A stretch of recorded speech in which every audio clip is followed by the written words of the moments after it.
ese poema del que hablaba a veces el Chavo del Ocho.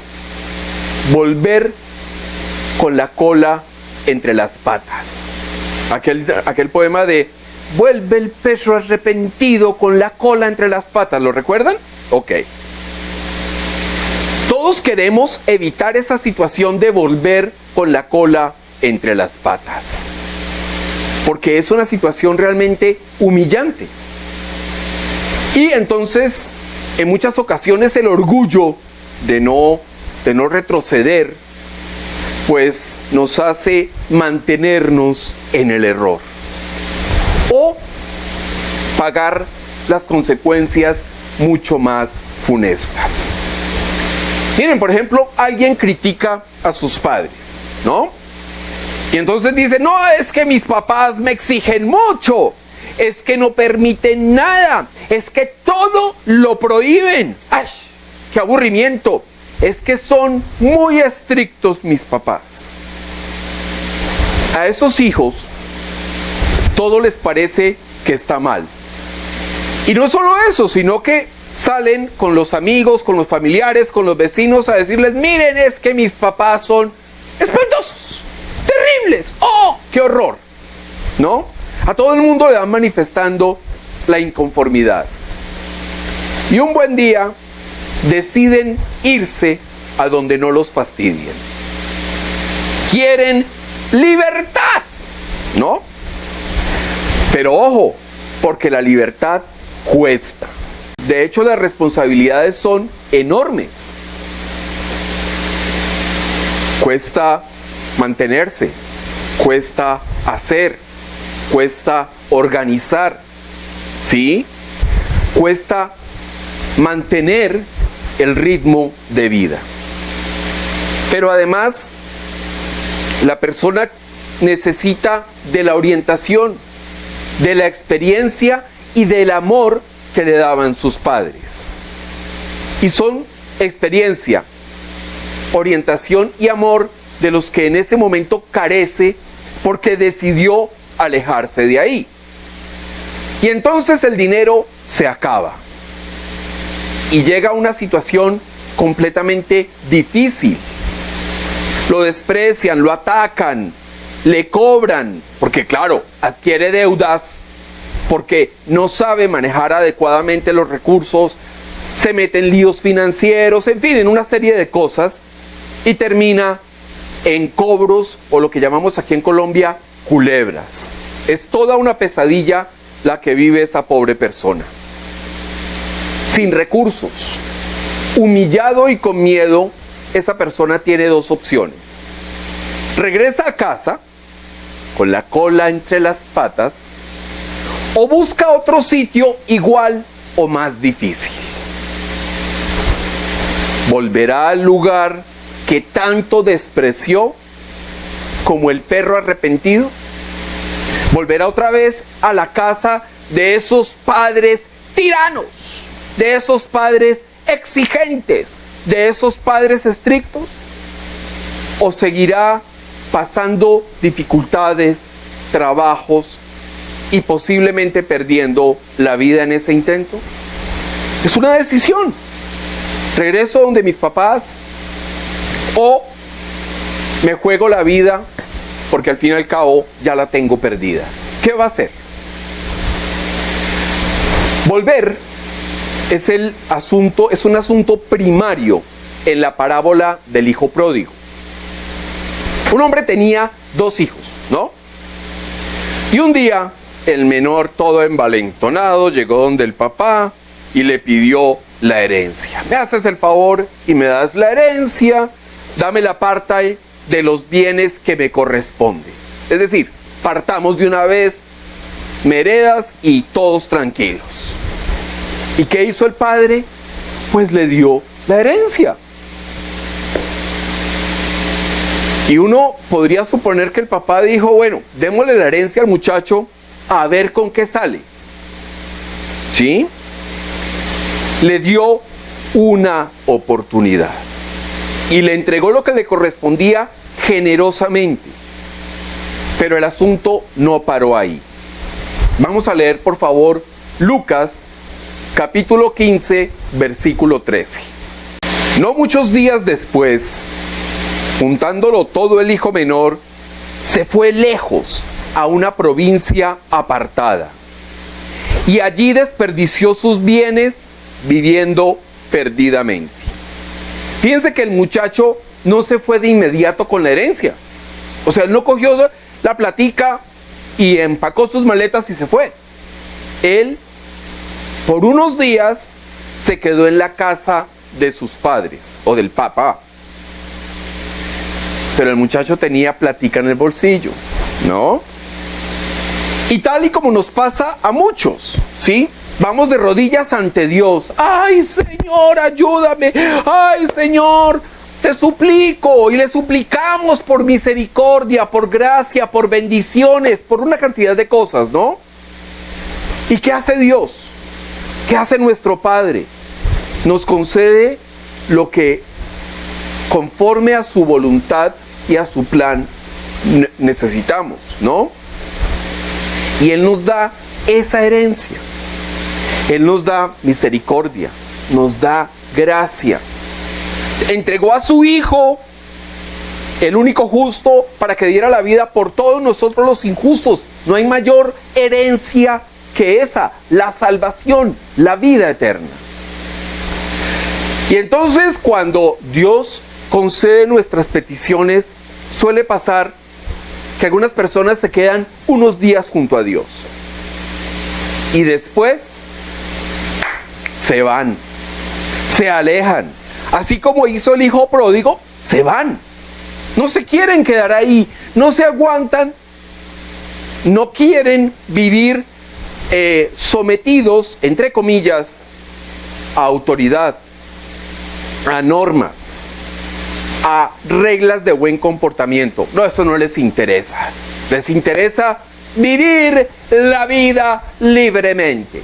Y que después, cuando estén en el momento de la condenación, puedan decir: ¿y quién me quita lo bailado? Bueno, van a perder hasta lo bailado. Y la excusa es que Dios es muy, muy exigente. Es que es un Dios autoritario. Me pide más de lo que puedo dar.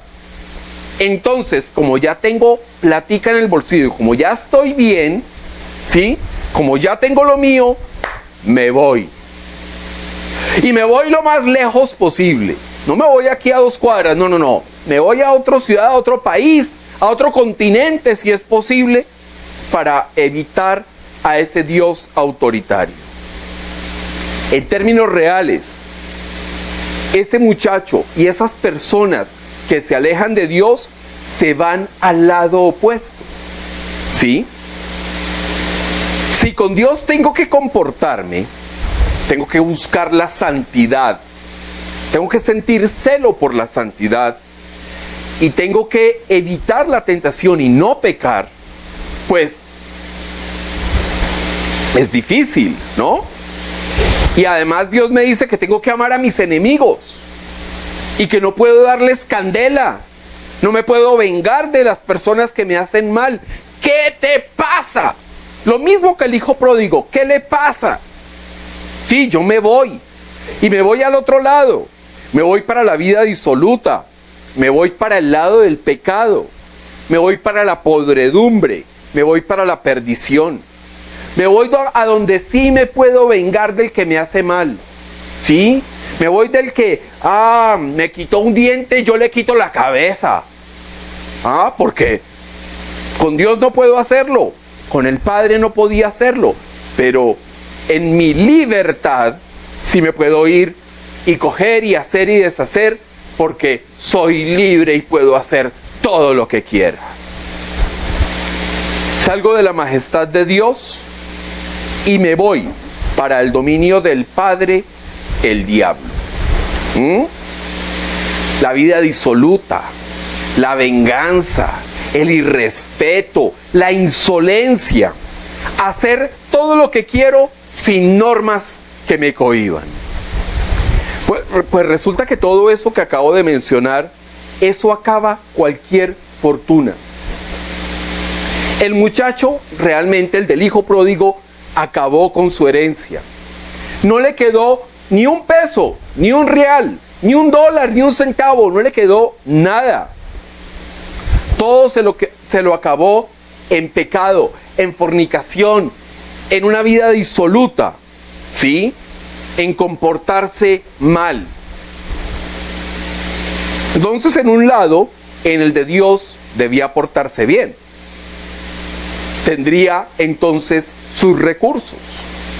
En el otro, en el del libertinaje y el pecado, podía hacer lo que quisiera.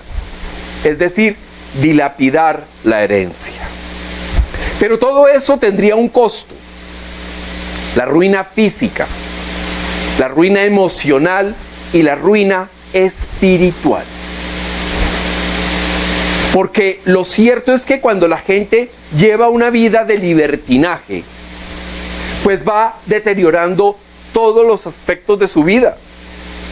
Va acabando poco a poco con su físico. Uno ve gente de 30 años completamente acabada, arrugada, deteriorada, con un color de piel absolutamente tenebroso, porque ha desperdiciado su vida en trasnocho, con el hígado ya partido por la cantidad de licor que ha consumido, con los pulmones negros de tanto humo que han aspirado, ¿sí?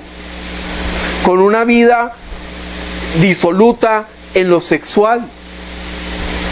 Dilapidaron su vida física, pero la parte emocional, la sensación de soledad, la sensación y la convicción de que hizo lo incorrecto, pero todavía no retrocedo, todavía me queda una oportunidad. Y la parte espiritual, ¿qué tal eso de ser enemigo de Dios? De desagradarle a Dios y de saber que le estoy desagradando a Dios. Y eso que le pasó a este muchacho, al hijo pródigo, le ocurrió en el peor momento, ¿sí? En el momento en que esa provincia donde él estaba, entró en una fuerte hambruna, en una crisis. O sea, no se pudo quedar sin plata en un momento de opulencia, en un momento de prosperidad o de vacas gordas. No. Se quedó en la inopia justo en el momento en que toda la provincia estaba en ruinas. Imagínense. Porque cuando uno está en una provincia con recursos, pues hasta pedir limosna resulta interesante. Pero si nadie tiene dinero, nadie me va a dar limosna. O sea, todos estamos en una situación crítica. Y ese muchacho estaba en una situación crítica. Entonces el muchacho, el hijo pródigo, no tenía ni siquiera para comer. El heredero, el parrandero, el amigote de fiestas y parrandas, estaba sin un centavo en el bolsillo. Y entonces decidió buscar trabajo. Entonces vio un señor y se acercó y le dijo: mire, necesito trabajo, tengo hambre, no sé qué. Y el señor lo contrató para su hacienda. Pero ojo, lo contrató para que cuidara a los cerdos. A ver, dos cosas en este momento, un paréntesis.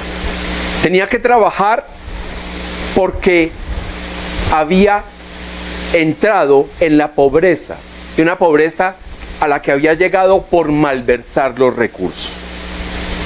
Y lo segundo y más grave es que tenía que hacer lo que iba en contra de sí mismo: cuidar animales inmundos.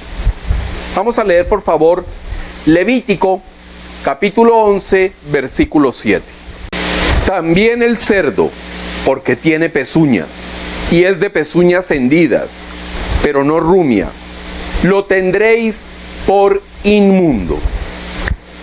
Entonces, no solo tenía que atender a los animales inmundos, ¿sí? O sea, una cosa ya difícil, ¿sí? Es como si a mí me pusieran a cuidar un nido de culebras. Pues aparte de angustioso, de peligroso, pues es lo único que no me gustaría hacer en cuanto a los animales, ¿no? Pero aparte de eso, resulta que los animales, esos animales inmundos, comían mejor que él. ¿Sí? El muchacho veía las algarrobas que comían los cerdos y él quería comerlas. ¿Sí? Pero no se lo permitían. No le permitían comer la comida que era para los cerdos, para los animales inmundos. Imagínense la situación tan difícil que él estaba viviendo, tan humillante, tan ruin. Era tan despreciado, era tan deshecho en esa provincia que ni siquiera podía comerse la comida de los animales inmundos. Y miren que bueno, o sea, las algarrobas deben ser ricas, ¿sí? Porque son parecidas. En Colombia hay unas frutas que se llaman las guamas, ¿no? Que son deliciosas, ¿sí? Y las algarrobas son muy parecidas a las guamas, e incluso el fruto es dulce. Y los que hemos comido guamas y disfrutamos enormemente las guamas, pues sabemos la dulzura de esa pielecita blanca que tienen. O sea, es muy rica realmente la guama. Bueno, entonces a este muchacho se le juntan el hambre, la pobreza, la necesidad, ¿sí? Y en medio de toda esa situación tan pavorosa que él estaba viviendo, todo eso lo lleva a recapacitar. Vamos a leer por favor Lucas capítulo 15, versículos del 17 al 19. Y volviendo en sí, dijo: ¿cuántos jornaleros en casa de mi padre tienen abundancia de pan? Y yo aquí perezco de hambre. Me levantaré e iré a mi padre y le diré: Padre, he pecado contra el cielo y contra ti. Ya no soy digno de ser llamado tu hijo. Hazme como a uno de tus jornaleros. En la casa del papá, del padre, todos tenían abundancia, ¿sí? Todos estaban saciados, tenían la barriguita con buen pan. Mientras el heredero, el hijo, estaba muriendo de hambre. Y entonces el Espíritu Santo abrió su entendimiento. ¿Qué estoy haciendo aquí? Esto no es bueno, es malo. Por fin llegó a la conciencia. Le hizo ver la situación tan pavorosa que él mismo se había forjado a través de malas decisiones. Lo hizo reconocer entre el bien y el mal. Lo hizo ver que allá lo tenía todo, en la casa de su padre lo tenía todo, con reglas, y lo tenía todo, porque las reglas son patrimonio. Las normas son patrimonio, son privilegios que los padres nos dan, que los padres les damos a nuestros hijos. No nos equivoquemos. Las normas, las reglas son fundamentales para uno saber por qué camino va. Y en la medida en que uno se somete a esas normas, a esas reglas, el camino se hace más ligero, más fácil. Entonces él tenía todo eso. Incluso tenía todo. En cambio, en el pecado, en el libertinaje, en la sordidez de la vida que había escogido, no tenía nada. Y además de no tener nada, tenía hambre. Y los animales inmundos comían mejor que él. Y él tenía que limpiar las cocheras. De los animales inmundos, él tenía que recoger los desperdicios. O sea, qué situación tan complicada. Y el muchacho entonces tenía que pensar: estoy pobre, me desprecian, cuido animales inmundos. Y entonces llegó al punto fundamental: me equivoqué, estoy arrepentido. ¿Y ahora qué? O sea, ya el Espíritu Santo lo hizo ver que la regó, como dirían los mexicanos. ¿Y ahora qué hace? ¿No? Pues volver a la casa de su padre. Pero ojo, porque después de haber ofendido al Padre, de haber insultado al Padre con sus comportamientos, de haberse ido, de haber dilapidado lo que el Padre había forjado durante años y años, pues él se imaginaba que el recibimiento iba a ser espantoso. Eso nos pasaría a todos. Y entonces pensó en un discurso de arrepentimiento. Mira, he pecado contra Dios y contra ti. No soy digno de ser llamado tu hijo. Yo lo admito. ¿Cómo después de esa vida, de haber arrastrado el nombre tuyo, el nombre mío y el nombre de mi familia, cómo voy a ser llamado hijo tuyo? No merezco eso, ¿sí? Yo lo admito. Pero ayúdame. Trátame por lo menos como a uno de tus trabajadores. Papá, trátame como a uno de tus siervos, como a uno de tus esclavos, no importa. Pero, papita, dame palo, pero dame que comer, ¿no? Entonces él verificó, el muchacho verificó. Arrepentimiento, chuleado. Discurso, chuleado, listo. Y entonces vamos a leer Lucas, capítulo 15, versículos 20 y 21. Y levantándose, vino a su padre. Y cuando aún estaba lejos, lo vio su padre, y fue movido a misericordia. Y corrió, y se echó sobre su cuello, y le besó. Y el hijo le dijo: Padre, he pecado contra el cielo y contra ti, y ya no soy digno de ser llamado tu hijo. Vuelve el perro arrepentido, con la cola entre las patas, como decía el chavo, ¿no?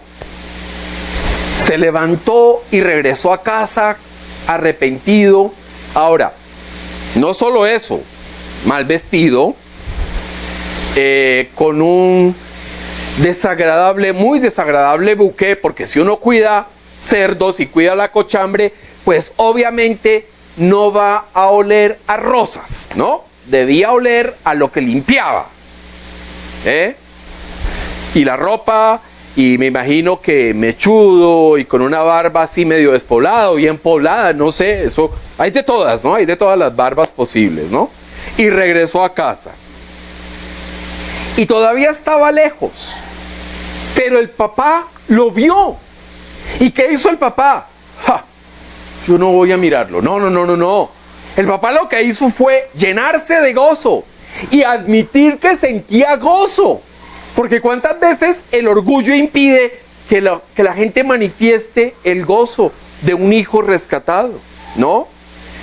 Y dice la palabra de Dios, nuestro Señor Jesucristo en esa parábola, dice que se llenó de misericordia y corrió y lo abrazó y lo besó. ¡Qué lindo reencuentro! ¡Qué maravilloso reencuentro! Cuando uno se va muchas semanas o algunos meses de casa por trabajo o por lo que sea, y uno regresa, el abrazo, el beso de la familia, de la esposa, del papá, de la mamá, eso es maravilloso, Ese abrazo y ese beso de perdón, ese abrazo de tranquilo, todo está bien. Después de todo lo que le hizo al papá, después de el desprecio, después de pedirle la herencia, que también es una cosa muy fea, ¿sí? Él lo que hace, el papá lo que hace es, bueno, tranquilo, todo está bien. ¿Te diste cuenta que a este lado está lo bueno? En cambio allá, en la otra provincia, todo está mal. Abriste los ojos y eso me llena de alegría. El muchacho pronunció entonces el discurso que tenía preparado, ¿no? Y durante todo el viaje, no, mejor digo esto y no aquello. Sí, todo eso debió hacerlo, ¿sí? Tal y como pasa con nosotros, cuando volvemos como perros arrepentidos con la cola entre las patas. Vamos preparando qué vamos a decir para que nos perdonen o por lo menos para que no nos den tan duro, ¿sí? Y fíjense que nosotros arrepentidos nos acercamos a Dios y le pedimos perdón. Pero Dios no está esperando el discurso tal y como hace el padre de la parábola del hijo pródigo. Tampoco estaba esperando el discurso. Dios nos ve volver y corre a nuestro encuentro, nos abraza y nos besa. Vamos a leer, por favor, Lucas, capítulo 15, versículos del 22 al 24. Pero el padre dijo a sus siervos: sacad el mejor vestido y vestidle, y poned un anillo en su mano y calzado en sus pies. Y traed el becerro gordo y matadlo, y comamos y hagamos fiesta, porque mi hijo muerto era y ha revivido. Se había perdido y es hallado. Y comenzaron a regocijarse.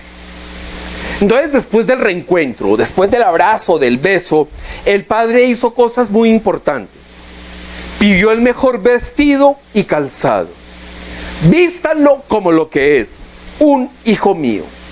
Lo mismo hace Dios con nosotros. Cuando nos reencontramos, nos dice, vístanlo como a un hijo mío. Y por eso es tan importante no vestir ostentosamente ni nada, pero vestir dignamente, con respeto. No con pantalones rotos y blusas que tapan más quién sabe qué. No. Vistámonos con decoro, como hijos de Dios que somos. Y también el padre pidió que pusieran un anillo en las manos de su hijo. El anillo significa autoridad, que le entrega autoridad al hijo.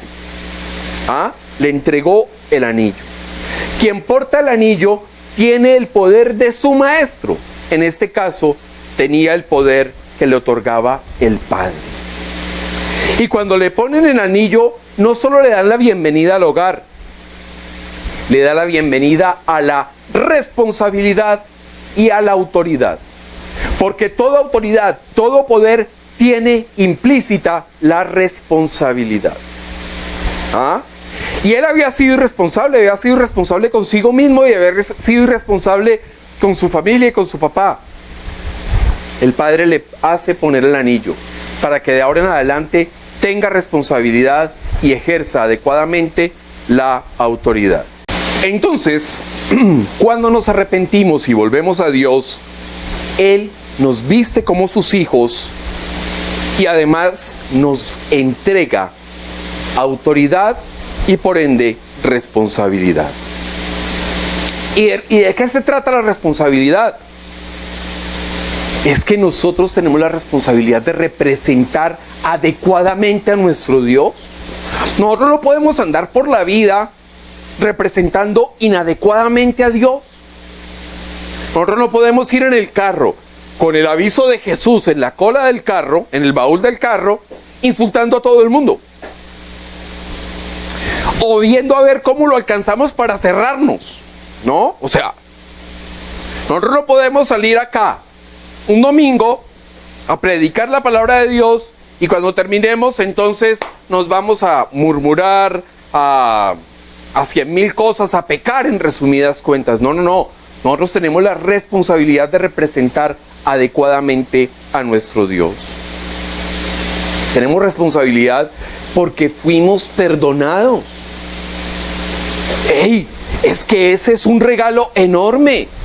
La misericordia de Dios implica tener la responsabilidad de la gratitud y del compromiso de no incurrir nuevamente en esa falta, en ese pecado.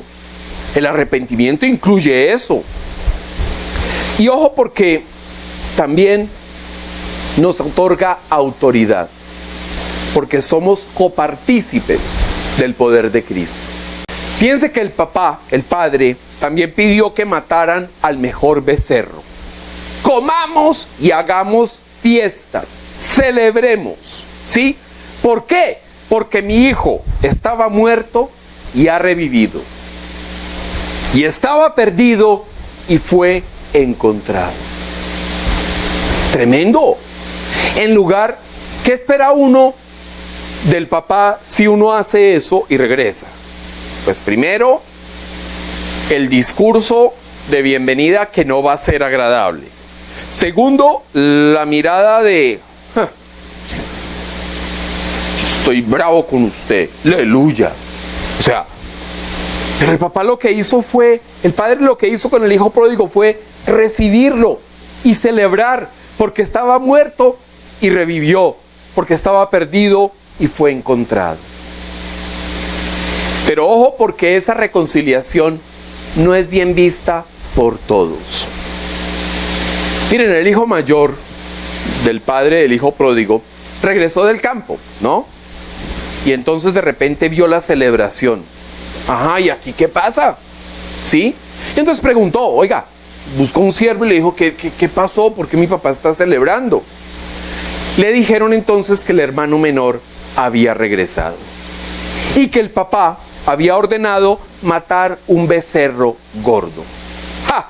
Y el hijo mayor se enojó. ¿Cómo así que mi papá va a hacer eso? ¿Qué se cree? ¿Ah? ¿Cómo es posible que al otro que se va, que al otro sinvergüenza que dilapidó la plata, a él sí le mata becerro? ¿Ah? ¿Y a mí no? ¿Sí? Y entonces el padre salió a tratar de convencerlo, a hablar con él. Mire, mi hijo, es que regresó. Mire, celebremos, estamos otra vez juntos, estamos unidos, ¿no?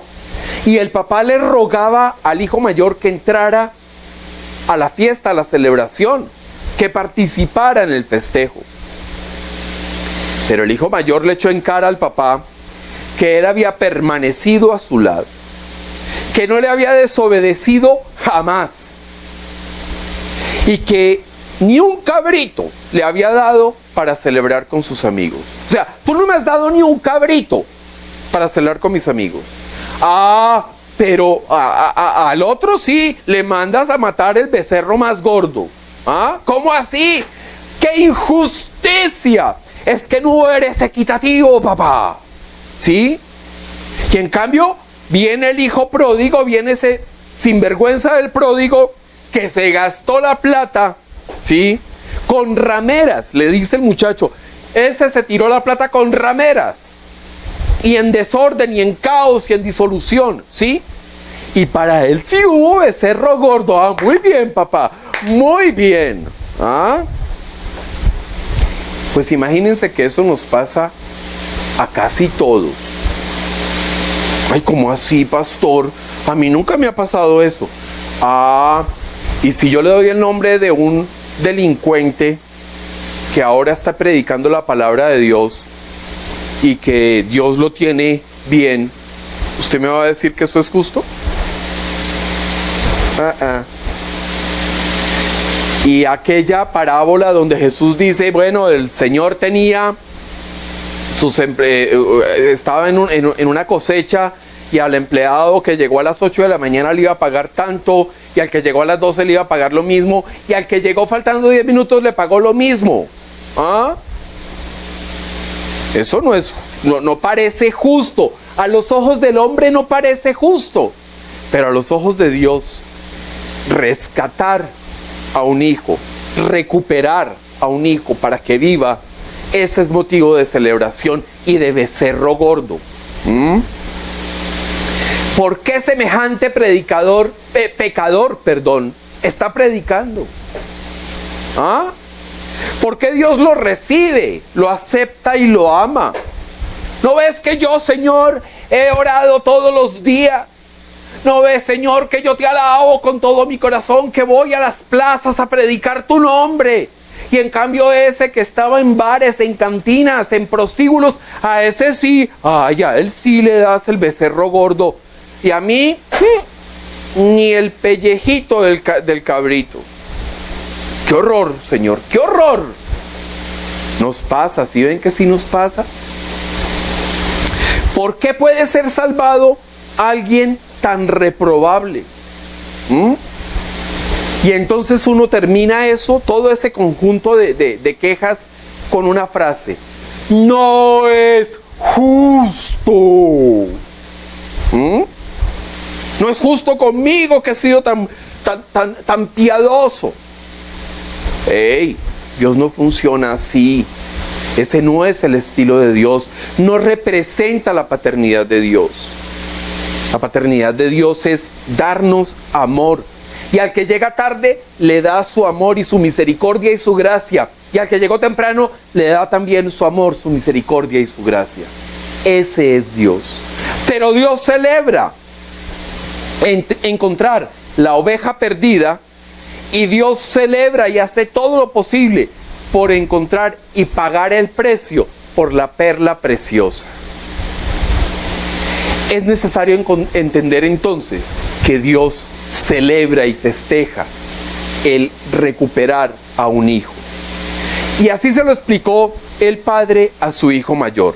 Vamos a leer por favor Lucas capítulo 15, versículos 31 y 32. Él entonces le dijo: Hijo, tú siempre estás conmigo y todas mis cosas son tuyas.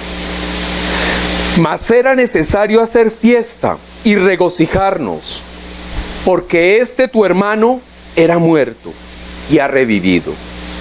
Se había perdido y es hallado. Mira, tú siempre estás conmigo. Querido hijo, te amo. Todo lo mío es tuyo. Pero teníamos que celebrar, porque tu hermano estaba muerto. La paga del pecado es la muerte. Y ese muchacho iba a pagar el precio de su pecado. Pero se arrepintió, regresó, ¿sí? Y regresó al seno de su padre, ¿sí? Entonces, el hermano muerto había revivido. El que estaba perdido fue hallado. No olvidemos que todos entonces somos hijos pródigos, que nos perdemos en el pecado, en el libertinaje, en algunas licencias que nos damos, pero también nos perdemos en el orgullo. ¿Cuántas cosas terribles pasan por el orgullo? Que pasamos trabajos por ese orgullo, por esos pecados, que nos contaminamos, que nos llenamos de miseria y basura y mugre físico, emocional y espiritual.